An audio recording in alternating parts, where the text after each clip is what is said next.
സദ്ഗുരുവേ ശരണം. അവിടെ നിന്നേ, പോകാൻ വരട്ടെ. നമ്മൾ ആൻസർ ഒക്കെ ഇങ്ങനെ പറയാൻ പഠിച്ചുകൊണ്ടേയിരിക്കുന്നു. അപ്പൊ പിന്നെ ക്വസ്റ്റ്യൻ ചോദിക്കാൻ ആര് പഠിക്കും? അപ്പൊ നമുക്ക് പഠിക്കാം. ഇന്ന് എല്ലാ ടൈപ്പ് ഓഫ് ക്വസ്റ്റ്യൻസും എങ്ങനെ ചോദിക്കണമെന്ന് നമ്മൾ പഠിച്ചിരിക്കും. So welcome to 24 day free spoken English course day 17. അപ്പൊ ഇവിടെ ഞാൻ ആൻസേഴ്സ് ആണ് ആദ്യം എഴുതി കാണിക്കാൻ പോകുന്നത്. അതിന്റെ ക്വസ്റ്റ്യൻ എങ്ങനെ ഉണ്ടാക്കും എന്ന് നമ്മൾ പറഞ്ഞു പഠിക്കും. ഓക്കെ, റെഡിയാണോ? അപ്പൊ ഇവിടെ ആദ്യം ഞാൻ ഒരു ആൻസർ കാണിക്കും. ആ ആൻസർ കിട്ടാൻ വേണ്ടി നമ്മൾ എന്ത് ചോദ്യം ചോദിക്കണം, അപ്പം അത് എങ്ങനെ തുടങ്ങണം, ഇതാണ് നമ്മുടെ ഇന്നത്തെ പ്രാക്ടീസ് എന്ന് പറയുന്നത്. അപ്പൊ എൻ്റെ കൂടെ നന്നായിട്ട് നിങ്ങൾ പ്രാക്ടീസ് ചെയ്യുകയാണെങ്കിൽ ഇനി നിങ്ങൾക്ക് ഈ കാര്യത്തിൽ ഒരു ഡൗട്ടും ഉണ്ടാവില്ല. അത് ഞാൻ guarantee. So are you ready? Okay, then let's get started.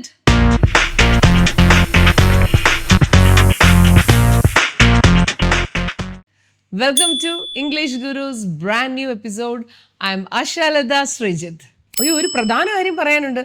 നമ്മുടെ ഇംഗ്ലീഷ് ഗുരു ഇൻസ്റ്റിറ്റ്യൂട്ടിൻ്റെ ഒരുപാട് കോഴ്സുകളുണ്ട്. ഞാനിവിടെ അതിൻ്റെ എല്ലാം പോസ്റ്റേഴ്സ് ഞാൻ ഷെയർ ചെയ്യും. നിങ്ങളെല്ലാം നോക്കിക്കോളൂ. സ്പോക്കൺ ഇംഗ്ലീഷ് പഠിക്കാം, ഇംഗ്ലീഷ് ഗ്രാമർ പഠിക്കാം. ഇനി ഒറ്റയ്ക്ക് ഇംഗ്ലീഷ് സംസാരിച്ച് പഠിക്കണമെന്നുള്ളവർക്ക് 1-on-1 ഇംഗ്ലീഷ് സ്പീക്കിംഗ് പ്രാക്ടീസ് ഉണ്ട്. പിന്നെ ഇംഗ്ലീഷ് പോം റെസിറ്റേഷൻ, കുട്ടികൾക്ക് പോം റെസിറ്റേഷനൊക്കെ പ്രൈസ് വാങ്ങിക്കണ്ടേ. ഇംഗ്ലീഷ് അലക്യൂഷൻ, ആങ്കറിങ്, ഇങ്ങനെയുള്ള എല്ലാ ടൈപ്പ് ഓഫ് ലിറ്റററി ഇവൻറ്റ്സിൻ്റെയും കോച്ചിങ് നമ്മൾ കൊടുക്കുന്നുണ്ട്. അതിനെല്ലാം ഉപരിയായിട്ട് നമ്മൾ English tuition from standard 3rd to +2 വരെയുള്ള കുട്ടികൾക്ക് ഇംഗ്ലീഷ് നന്നായിട്ട് ട്യൂഷൻ എടുക്കുന്നു. അവർക്ക് അവരുടെ ക്ലാസ്സിൽ മാർക്ക് വാങ്ങിക്കാൻ വേണ്ടി മാത്രമല്ല, അവരുടെ വരുന്ന ഫ്യൂച്ചറിൽ അവർക്ക് ഇംഗ്ലീഷിൽ നല്ല പ്രൊഫിഷ്യൻസി ഉണ്ടാവാനും, ഇംഗ്ലീഷിൽ നന്നായിട്ട് എഴുതാനും സംസാരിക്കാനും, എക്സാംസിന് സ്കോർ ചെയ്യാനും, എൻട്രൻസ് എക്സാമിനും എല്ലാ തരം ടെസ്റ്റുകൾക്കും നല്ല മാർക്ക് വാങ്ങിക്കാൻ, ഇംഗ്ലീഷ് പഠിക്കാൻ അവർക്ക് ഈ ട്യൂഷൻ ഉപകരിക്കും. അതിന് ഞാൻ ഗ്യാരണ്ടിയാണ്. ഓക്കെ, അപ്പോൾ എല്ലാവരും ഈ നമ്പറിൽ വിളിക്കുക, ജോയിൻ ചെയ്യുക. കൂടാതെ നമുക്ക് സയൻസ് ട്യൂഷനുണ്ട്. സ്റ്റാൻഡേർഡ് 6 to സ്റ്റാൻഡേർഡ് 10 വരെയുള്ള കുട്ടികൾക്ക് ഫിസിക്സ്, കെമിസ്ട്രി ആൻഡ് ബയോളജിക്ക് നമ്മൾ ഓൺലൈൻ ട്യൂഷനുണ്ട്. അതുകൊണ്ട് അത് ആവശ്യമുള്ളവർ ഈ നമ്പറിൽ വിളിക്കുക.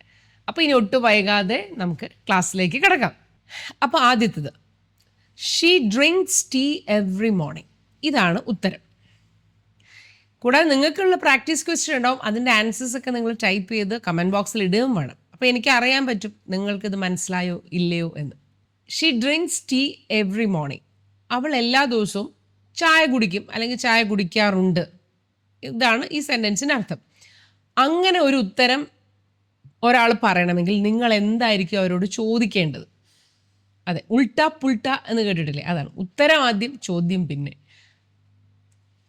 She drinks tea every morning എങ്ങനെ പറയും? അപ്പോൾ ആലോചിച്ച് തുടങ്ങിയോ? ഏത് വേർഡ് വെച്ച് തുടങ്ങും? ഇവിടെ ഒരു ക്ലൂ ഞാൻ പറഞ്ഞുതരാം. She drinks tea every morning എന്ന് പറഞ്ഞാൽ പതിവായിട്ട് ചെയ്യുന്ന കാര്യങ്ങളാണ്. അപ്പോൾ പതിവായിട്ട് നമ്മൾ ചെയ്യുന്ന കാര്യങ്ങളെക്കുറിച്ച് ചോദിക്കണമെങ്കിൽ ഈ കീവേഡ് ഓർത്ത് വയ്ക്കുക. ഡു അല്ലെങ്കിൽ ഡസ് മാത്രമേ നമ്മൾ ഉപയോഗിക്കേണ്ട ആവശ്യമുള്ളൂ. അപ്പോൾ അങ്ങനെയാണെങ്കിൽ എന്ത് ചോദിക്കും? അപ്പോൾ ഇവിടെ ഷീ ആയതുകൊണ്ട് നമ്മൾ എന്ത് എടുക്കണം? ഡസ് എടുക്കണം. ഓക്കെ. അപ്പോൾ ഡസ്, ഞാൻ ഈ പറയുന്നതിൻ്റെ കൂടെ നിങ്ങളും കൂടെ തിങ്ക് ചെയ്യണം. നിങ്ങളും എൻ്റെ കൂടെ ഇൻറ്ററാക്ട് ചെയ്തിട്ടുണ്ടാവണം. അവിടെ ഇരുന്ന് വെറുതെ ഇരുന്ന് ഇങ്ങനെ പാസീവായിട്ട് കേട്ടാൽ പോരാ. നിങ്ങളും കൂടെ ആക്റ്റീവായിട്ട് എൻ്റെ കൂടെ എന്നെ റിപ്ലൈ അവിടെ ഇരുന്ന് പറഞ്ഞോളാം. ഞാൻ കേട്ടില്ലെങ്കിൽ നിങ്ങൾക്ക് കേൾക്കാൻ പറ്റുമല്ലോ. അപ്പോൾ ഡസ് ഷീ വെച്ചേ തുടങ്ങാൻ പറ്റൂ പതിവായി ചെയ്യുന്ന കാര്യം. ഓക്കെ, അത് ഷീ ആയതുകൊണ്ട് ഡസ്. അപ്പം ഡസ് ഷീ. ഇവിടെ ആൻസറിൽ ഡ്രിങ്ക്സ് ആണ്, പക്ഷെ ക്വസ്റ്റ്യനിൽ നമുക്ക് ഡസ് വന്നാൽ നമുക്ക് എന്താണെന്ന് അറിയാവോ? ഡസ് വരികയാണെങ്കിൽ, അല്ലെങ്കിൽ ഡുവോ ഡസോ വരികയാണെങ്കിൽ അവിടെ നമുക്ക് ഒരിക്കലും വേർബിൽ എസ് ചേർക്കണ്ട. ബേസ് ഫോം ഓഫ് ദ വേർബാണ്. അവിടെ എസ് ചേർക്കാത്ത ബേസ് ഫോം ഓഫ് ദ വേർബില്ലേ, അതാണ് നമ്മൾ ഉപയോഗിക്കുക. അപ്പോൾ നമ്മൾ എന്താ ചോദിക്കുക? Does she drink tea every morning. അവൾ എല്ലാ ദിവസവും ചായ കുടിക്കാറുണ്ടോ? ഇനി ഇത് അല്ലാതെ നമുക്ക് വേറൊരു രീതിയിൽ ഇത് ചോദിക്കാം. എന്താണ് അവൾ രാവിലെ കുടിക്കാറ്? അങ്ങനെയും ചോദിച്ചൂടെ? അപ്പം എന്ത് ചോദിക്കും? What does. അപ്പം അവിടെ വാട്ടും കൂടെ നമ്മൾ ചേർക്കുക.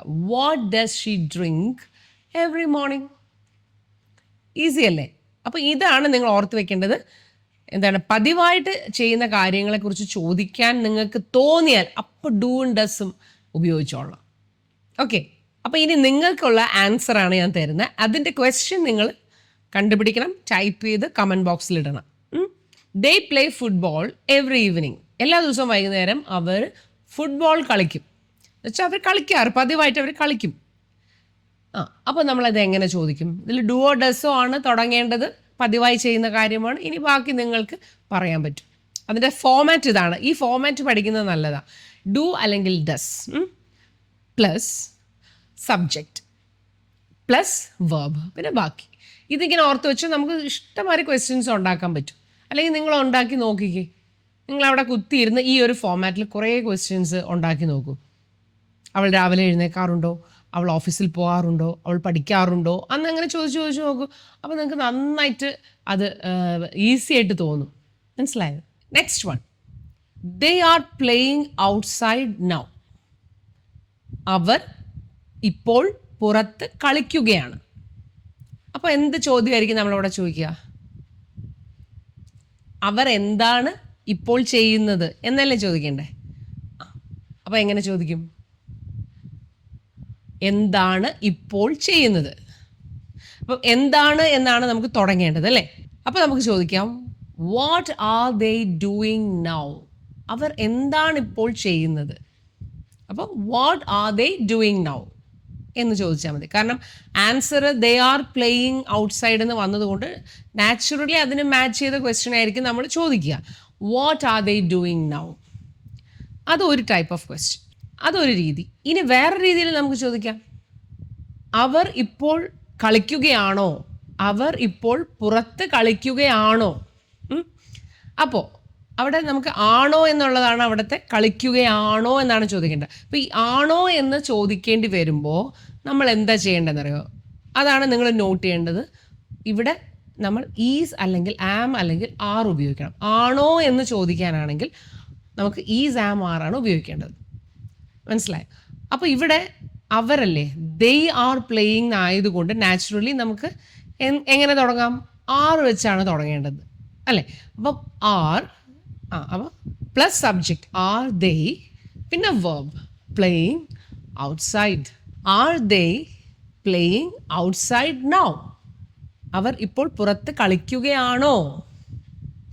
ഇനിയിപ്പോൾ അത് ഷീ ആയിരുന്നെങ്കിൽ is she playing outside now എന്ന് ചോദിക്കും. അത്രയേ ഉള്ളൂ ആ വ്യത്യാസം. പിന്നെ ആം ഐ പ്ലേയിങ് എന്ന് നമ്മൾ തന്നെ ചോദിക്കില്ലല്ലോ, അതുകൊണ്ട് അത് നമുക്ക് വിട്ടേക്കാം. അപ്പോൾ ഇനി നിങ്ങൾക്കുള്ള answer, she is reading now. She is reading now. അപ്പോൾ ക്വസ്റ്റ്യൻ ഉണ്ടാക്കിക്കോളൂ. അടുത്ത answer, he has finished the work. അവൻ ജോലി പൂർത്തിയാക്കി കഴിഞ്ഞു. He has finished the work. അവൻ ജോലി ചെയ്തു കഴിഞ്ഞു അല്ലെങ്കിൽ പൂർത്തിയാക്കി കഴിഞ്ഞു. അപ്പോൾ നമ്മൾ എന്തായിരിക്കും ചോദിക്കുക? അവൻ ജോലി തീർത്ത് കഴിഞ്ഞോ എന്ന് ചോദിച്ചാലല്ലേ ഇങ്ങനത്തെ ഒരു ഉത്തരം ഒരാൾ പറയുള്ളൂ. അപ്പോൾ നമ്മൾ എങ്ങനെ ചോദിക്കും? ആൻസറിലുണ്ടല്ലോ he has finished the work എന്ന്. അപ്പോൾ നമ്മൾ എന്ത് ചെയ്യണം? ആ ഹാസ് എടുത്ത് ആദ്യം അങ്ങ് ഇടണം. അപ്പോൾ ഹാസ്, പിന്നെ subject has he finished.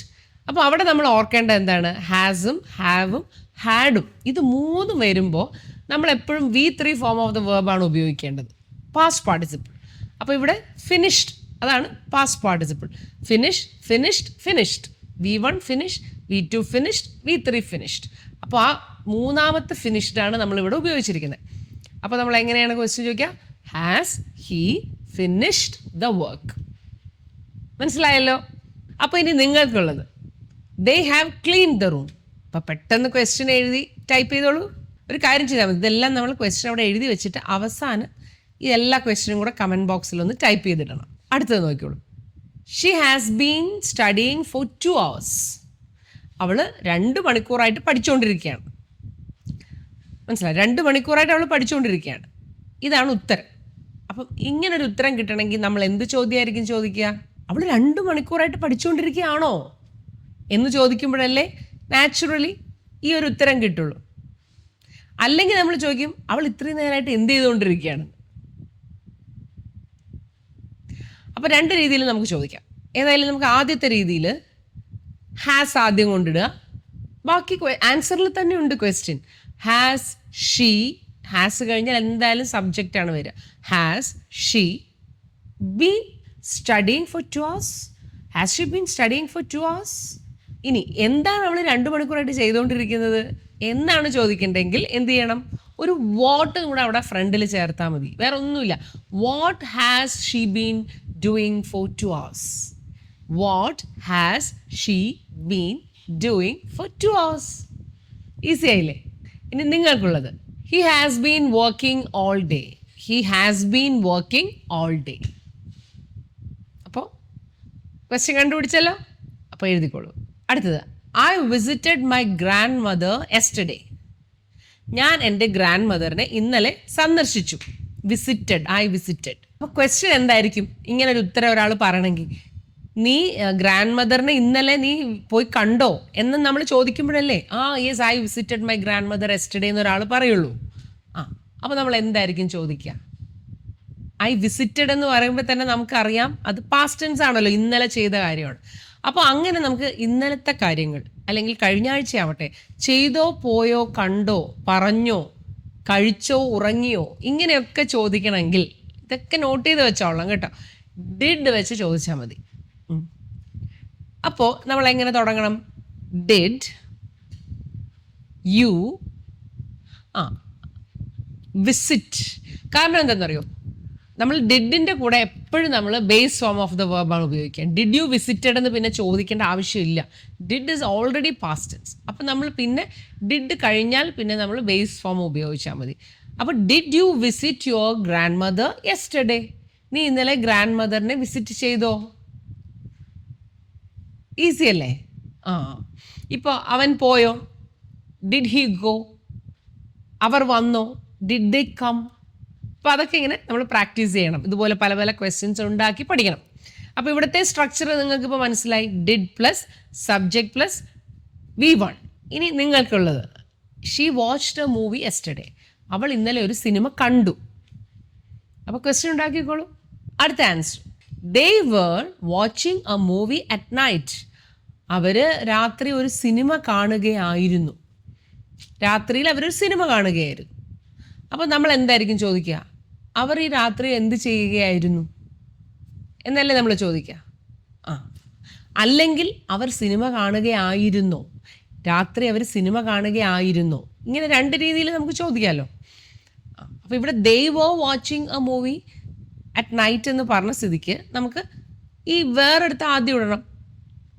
Where ദേ ആയിരുന്നോ? അവിടെ ഈ ആയിരുന്നോ എന്ന് ചോദിക്കാൻ നമ്മൾ വാസോ അല്ലെങ്കിൽ വേറോ നമ്മൾ ഉപയോഗിക്കുക. ഇങ്ങനെയാണ് നമ്മളത് പഠിച്ചു വെക്കേണ്ടത്. അത് കുറേ പ്രാക്ടീസ് ചെയ്യുമ്പോൾ നമുക്കത് ഓട്ടോമാറ്റിക്കലി വരണം. അപ്പം നിങ്ങൾ ആലോചിച്ചോളാം, ആയിരുന്നോ എന്ന് ചോദിക്കാൻ, ഒരു കാര്യം ചെയ്യുകയായിരുന്നോ എന്ന് ചോദിക്കാൻ നമ്മൾ വാസ് അല്ലെങ്കിൽ വേർ ഉപയോഗിക്കും. അപ്പോൾ ഇവിടെ കുറച്ച് കൂടുതൽ പേരുണ്ടായിരുന്നത് കൊണ്ട് വേറാണ്. അപ്പോൾ നമുക്ക് ആദ്യം ആ ഒരു ആൻസറിൽ തന്നെയുള്ള ക്വസ്റ്റ്യൻ എടുക്കാം. Were they watching a movie at night? അവർ രാത്രി സിനിമ കാണുകയായിരുന്നോ? അവരെന്ത് ചെയ്യുകയായിരുന്നു രാത്രി എന്നാണ് ചോദിക്കേണ്ടതെങ്കിൽ what were they doing at night എന്ന് ചോദിച്ചാൽ മതി. അപ്പോൾ ഒരു വാട്ട് അവിടെ കൊണ്ട് ചേർക്കുക. മനസ്സിലായി? ഇനി നിങ്ങൾ ക്വസ്റ്റ്യൻ ഉണ്ടാക്കും. He was sleeping at 10 PM. He was, അവൻ 10 മണിക്ക് ഉറങ്ങുകയായിരുന്നു. ഈ ഉത്തരം കിട്ടണമെങ്കിൽ എന്ത് ചോദ്യം ചോദിക്കും? അടുത്തത് he had completed the work before lunch. അവൻ ഊണ് കഴിക്കുന്നതിന് മുൻപ് ജോലി കംപ്ലീറ്റ് ചെയ്തിരുന്നു. ഇതാണ് answer. He had completed the work before lunch. അപ്പോൾ ഊണ് കഴിച്ചു, ആ ഊണ് കഴിക്കുന്നതിന് മുമ്പ് അവൻ ജോലി തീർത്തിരുന്നു. അതുകൊണ്ടാണ് ഇവിടെ ഹി ഹാഡ് കംപ്ലീറ്റഡ് എന്ന് പറഞ്ഞത്. അല്ലായിരുന്നെങ്കിൽ ഹി കംപ്ലീറ്റഡ് ദ വർക്ക് എന്ന് വെറുതെ പറഞ്ഞാൽ പോരെ. പക്ഷേ ഈ ഊണ് കഴിച്ചതിന് മുമ്പേ കംപ്ലീറ്റ് ചെയ്തു പോയതുകൊണ്ട് അവിടെ ഹാഡ് യൂസ് ചെയ്യണം. അതാണല്ലോ പാസ്റ്റ് പെർഫെക്റ്റ്. അപ്പോൾ he had completed the work before lunch. അപ്പോൾ നമ്മൾ എന്തായിരിക്കും ചോദിക്കുക? അവൻ ഊണ് കഴിക്കുന്നതിന് മുമ്പ് ജോലി തീർത്തിരുന്നോ എന്നല്ലേ ചോദിക്കേണ്ടത്. അപ്പോൾ നമുക്ക് ആൻസറിൽ തന്നെയുള്ള വേർഡ് എടുക്കാം. ഹാഡ്, തുടക്കത്തിലിടുക. Had he completed the work before lunch? എളുപ്പമല്ലേ? Had he completed the work before lunch? അപ്പോൾ ഞാൻ നേരത്തെ പറഞ്ഞല്ലോ ഹാസ്, ഹാവ്, ഹാഡിൻ്റെ കൂടെ V3 ആണ് ചേർക്കുക. അപ്പോൾ അതുകൊണ്ട് ഹാഡ് വന്നതുകൊണ്ട് V3 ആണ്. ഇനി നിങ്ങൾക്കുള്ളത് she had left before I came. ഞാൻ വരുന്നതിന് മുമ്പേ അവൾ പോയി കഴിഞ്ഞിരുന്നു. അപ്പം നിങ്ങൾ എന്തായിരിക്കും അതിന് ചോദിക്കുക? ഞാനിങ്ങനെ ഒരു ഉത്തരം നിങ്ങളോട് പറയണമെങ്കിൽ, ഞാൻ വന്നതിന് മുമ്പേ അവൾ പോയിരുന്നു, അത് ഞാൻ ഇന്നലെ വന്നു, അതിനു മുമ്പേ അവൾ പോയിരുന്നു, ഇങ്ങനെ ഞാൻ നിങ്ങളോട് ഉത്തരം പറയണമെങ്കിൽ നിങ്ങൾ എന്നോട് എന്ത് ചോദ്യം ചോദിക്കും? കണ്ടുപിടിക്കും. ഇനി അടുത്തത്, she had been waiting for a long time. അവൾ കുറേ നേരമായിട്ട് കാത്തു നിൽക്കുകയായിരുന്നു. കഴിഞ്ഞു പോയി, ഇപ്പം ഇന്നലെയൊക്കെ ആയിരിക്കും, അതുകൊണ്ടാണ് അങ്ങനെ പറയുന്നത്. ഇന്നലെയൊക്കെ രാവിലെ കുറേ നേരമൊക്കെ കാത്തു നിന്നിട്ടുണ്ടാവും. അപ്പോൾ നിങ്ങൾ പിന്നെ വന്നു, അപ്പോൾ അന്വേഷിച്ചപ്പോൾ ഞാൻ പറഞ്ഞു നിങ്ങളടുത്ത് അവൾ കുറേ നേരമായിട്ട് നിങ്ങൾക്ക് വേണ്ടി കാത്തു നിൽക്കുകയായിരുന്നു. She had been waiting for a long time. അപ്പോൾ നമ്മൾ എന്തായിരിക്കും ക്വസ്റ്റ്യൻ ചോദിക്കുക? അവൾ കുറേ നേരമായിട്ട് വെയിറ്റ് ചെയ്യുകയായിരുന്നോ? അപ്പോൾ ഹാഡ്, ആൻസറിൽ തന്നെയുള്ള വേർഡ് എടുക്കുക, ഹാഡ്, സബ്ജക്റ്റ് എടുക്കുക, had she been waiting for a long time, had she been waiting for a long time, had she been waiting for a long time. ഇങ്ങനെ പറഞ്ഞ് നിങ്ങളുടെ നാക്കൊന്ന് അങ്ങനെ ഫ്ലെക്സിബിൾ ആക്കണം. Had she been waiting for a long time. ഇനി നിങ്ങൾക്കുള്ളത്, they had been studying for hours. അവർ മണിക്കൂറുകളായിട്ട് അവർ പഠിച്ചുകൊണ്ടിരിക്കുകയായിരുന്നു. They had been studying for hours. അപ്പം നിങ്ങൾ ക്വസ്റ്റ്യൻ കണ്ടുപിടിക്കണം. അടുത്തത്, I will call you tomorrow എന്ന് ഞാൻ നിങ്ങളോട് ഉത്തരം പറയുമ്പോൾ നിങ്ങൾ എന്നോട് എന്തായിരിക്കും ചോദിച്ചിട്ടുണ്ടാവുക? I will call you tomorrow എന്ന് ഞാൻ പറയണമെങ്കിൽ എന്തായിരിക്കും? നീ എന്നെ നാളെ വിളിക്കുമോ എന്ന് ചോദിക്കുമ്പോഴല്ലേ ഞാൻ ഇങ്ങനെ ഒരു ഉത്തരം പറയുന്നത്. അപ്പോൾ എങ്ങനെ തുടങ്ങും? വിൽ യു എന്ന് ചോദിക്കുമ്പോഴല്ലേ ഞാൻ എന്ന് പറയുള്ളൂ അല്ലേ? Will you call me tomorrow? നീ നാളെ എന്നെ വിളിക്കുമോ? ഇനി ഷീ ആണെങ്കിലും will she call me tomorrow? അവൾ നാളെ എന്നെ വിളിക്കുമോ? അപ്പോൾ അവിടെ ഈ വില്ല് വന്നു കഴിഞ്ഞാൽ പിന്നെ അവിടെ വേറെ വ്യത്യാസമൊന്നുമില്ല, ഏത് സബ്ജക്റ്റിൻ്റെയും കൂടെ വില്ല് അങ്ങ് പൊക്കോളും. അപ്പം നിങ്ങൾക്കുള്ളത്, he will visit us next week എന്ന് ഞാൻ നിങ്ങളുടെ അടുത്ത് പറയണമെങ്കിൽ നിങ്ങൾ എന്ത് ചോദ്യം ചോദിക്കേണ്ടിയിരിക്കും? He will visit us next week. അടുത്ത ആഴ്ച അവൻ ഞങ്ങളെ വിസിറ്റ് ചെയ്യും. അടുത്തത്, she will be cooking at 7 PM. അവൾ ഒരു 7 മണിയൊക്കെ ആകുമ്പോൾ അവൾ കുക്ക് ചെയ്യുമായിരിക്കും. ഇപ്പം നാളെ വീട്ടിലൊക്കെ വരണ കാര്യം പറയുമ്പോൾ 7 മണിക്ക് ബിസിയാണ്, അവൾ കുക്ക് ചെയ്യുമായിരിക്കും. She will be cooking at 7 AM. അപ്പോൾ നമ്മൾ എന്തായിരിക്കും ചോദിക്കുക? അവൾ 7 മണിക്ക് കുക്ക് ചെയ്യുമായിരിക്കുമോ എന്ന് ചോദിക്കണ്ടേ? ആയിരിക്കുമോ എന്ന് ചോദിക്കണമെങ്കിൽ വിൽ ഷീ ബി കുക്കിംഗ്, അതാണ് ആയിരിക്കുമോ, കുക്ക് ചെയ്യുകയായിരിക്കുമോ എന്നർത്ഥം. Will she be cooking at 7 AM? Will she be cooking at 7 AM? അപ്പോൾ ഇനി നിങ്ങൾക്കുള്ളത്, they will be travelling tomorrow. അവർ നാളെ യാത്ര ചെയ്യുകയായിരിക്കും. They will be travelling tomorrow. അപ്പോൾ അങ്ങനെ ഒരു ഉത്തരം പറയണമെങ്കിൽ നിങ്ങൾ എന്ത് ചോദിക്കും? അത് നിങ്ങൾ ആലോചിക്കും. Logic. They will have finish the work by evening. ഇപ്പോൾ പണിക്കാരെയൊക്കെ നിർത്തിയിട്ടുണ്ട്. അപ്പോൾ നമ്മുടെ ഓണർ വന്ന് ചോദിക്കുക, എന്താ കാര്യം? അതവർ വൈകുന്നേരം ആകുമ്പോൾ ജോലിയൊക്കെ അവർ തീർത്തിട്ടുണ്ടാകും, കുഴപ്പമൊന്നുമില്ല, വൈകുന്നേരം ആകുമ്പോഴേക്കും ജോലി തീർത്തിട്ടുണ്ടാകും. They will have finish the work by evening. Will have finish, തീർത്തിട്ടുണ്ടാകും. അപ്പോൾ എന്തായിരിക്കും ചോദിക്കുക? തീർത്തിട്ടുണ്ടാകുമോ എന്നല്ലേ ചോദിക്കേണ്ടത്? തീർത്തിട്ടുണ്ടാകുമോ. അപ്പോൾ ആൻസറിൽ തന്നെയുള്ള വേർഡ്സ് എടുക്കുക. Will they have finish the work by evening. വൈകുന്നേരം ആകുമ്പോഴേക്കും അവർ ജോലി തീർത്തിട്ടുണ്ടാകുമോ? Will they have finished the work by evening. Will they have finish the work by evening. Will they have finish the work by evening. ഇനി നിങ്ങൾക്കുള്ളത്, he will have completed the task by noon. He will have completed the task by noon. ഉച്ചയാകുമ്പോഴേക്കും അവനെ ഏൽപ്പിച്ച കാര്യം, task തീർത്തിട്ടുണ്ടാവും. He will have completed the task by noon. ചോദിച്ചോളൂ. അടുത്തത്, the last one, he will have been working here for 5 years. അവനിവിടെ ജോലി ചെയ്യാൻ തുടങ്ങിയിട്ട് ഒരു 5 വർഷം ആവുന്നുണ്ടാകും. അങ്ങനെ ഒരു ഉത്തരം നിങ്ങൾ പറയണമെങ്കിൽ നമ്മളോട് എന്ത് ചോദ്യമായിരിക്കും ചോദിക്കുക? ആലോചിച്ച് നോക്കുക. അവനിവിടെ ഇപ്പോൾ ജോലി ചെയ്യാൻ തുടങ്ങിയിട്ട് അടുത്ത മാസമൊക്കെ ആകുമ്പോഴേക്കും ഒരു 5 കൊല്ലം ആവും. അതാണ് അതിൻ്റെ ഒരു മലയാളത്തിൽ പറഞ്ഞ. അടുത്ത മാസം ആകുമ്പോൾ അവൻ ഇവിടെ ജോലി ചെയ്യാൻ തുടങ്ങിയിട്ട് 5 വർഷം ആവുകയാണ്. He will have been working here for 5 years. ആൻസറിൽ തന്നെയുള്ള ക്വസ്റ്റ്യൻ വേർഡ് എടുക്കുക. Will he have been working here for 5 years? Will he have been working here for 5 years? Will he have been working here for 5 years? ഇതൊക്കെ ഇങ്ങനെ ചോദിച്ച് ശരിയാക്കി എടുക്കണം. അത് നിങ്ങൾ മനസ്സിലാക്കുന്നത് വെച്ചാൽ നമ്മുടെ വിചാരം നമുക്കിത് പറയാൻ പറ്റാത്തത് നമുക്ക് എന്തോ ഇത് പഠിക്കാൻ അതല്ല, നമ്മുടെ നാവ് അതിന് വേണ്ടിയിട്ട് പ്രാക്ടീസ് ഇല്ലാത്തതുകൊണ്ടാണ്. ഒരു ഡ്രൈവിംഗ് ഒക്കെ പോലെയത്, സ്വിമ്മിങ് ഡ്രൈവിംഗ് പോലെയാണ് സ്പീക്കിംഗ്. അതൊരു സ്കില്ലാണല്ലോ. അപ്പോൾ സ്കിൽ എന്ന് പറഞ്ഞാൽ how can we develop our skill? By practising. So you have to practise these questions and answers several times. You read the questions and answers 5 times each, every day. Just spend 5 or 10 minutes for this and see the difference. ഇത് ഞാൻ വെറുതെ പറയുന്നതല്ല. This is the method. Without practicing, you will not be able to speak a single sentence. അത് നിങ്ങൾ മനസ്സിലാക്കണം. മനസ്സിലുണ്ടാവും നമ്മുടെ എല്ലാം. ഇത് it should come out of our mouth. വേണ്ടേ? എല്ലാവരുടെയും മനസ്സിലുണ്ടെല്ലാം. But it's not coming out. Why? Because you are not trying, you are not practising. That's the issue. And it's not easy to get a partner for speaking. So what's the solution? You can act as your own partner. നമ്മൾ തന്നെ നമ്മുടെ പാർട്ട്ണറായിട്ട് act ചെയ്യുക. You read the question and you read the answer. You practise. ഇനി നിങ്ങൾക്കുള്ളത്, she will have been studying for 2 hours. She will have been studying for 2 hours. അപ്പോൾ ഇതിൻ്റെ question നിങ്ങൾ തന്നെ കണ്ടുപിടിച്ച് എഴുതുക. അപ്പോൾ ഇതിൻ്റെ പ്രാക്ടീസ് ടിപ്പ് ഞാൻ പറയാം. Read the question allowed. Will you call me tomorrow? Yes, I will call you tomorrow. You say the answer loudly. Okay, will you call me tomorrow? Yes, I will call you tomorrow. Will you call me tomorrow? Yes, I will call you tomorrow. ഇങ്ങനെ നമ്മൾ ചോദിച്ച് ഇതിങ്ങനെ practice ചെയ്യണം. Okay, done. അപ്പോൾ ഇത് 3 പ്രാവശ്യം practice ചെയ്തവർ done എന്ന് കമൻറ്റ് ബോക്സിൽ ഇടണം. കാരണം നിങ്ങൾ ഞാൻ പറഞ്ഞത് കേട്ടോ എന്ന് എനിക്കറിയണ്ടേ, ഗുരുത്വം ഉണ്ടോ എന്ന് അറിയണ്ടേ, പഠിപ്പിക്കുന്ന ആൾ പറയുന്നത് കേൾക്കുന്നവരാണോ എന്ന് എനിക്കറിയണ്ടേ. അപ്പോൾ അത് ഡൺ, പ്രാക്ടീസ് ചെയ്തെങ്കിൽ ഡൺ എന്ന് ടൈപ്പ് ചെയ്യണം. ഓക്കെ, പിന്നെ ലൈക്ക് ചെയ്യാൻ മറക്കരുത്, ഷെയർ ചെയ്യാനും മറക്കരുത്. ഒരുപാട് പേര് ഇതുപോലെ പഠിക്കാൻ ആഗ്രഹിക്കുന്നവരുണ്ടാവും. Please share this video to all your friends and relatives if they need it. Okay, so see you in the next video. Until then, you take care. Sadguru Eswar.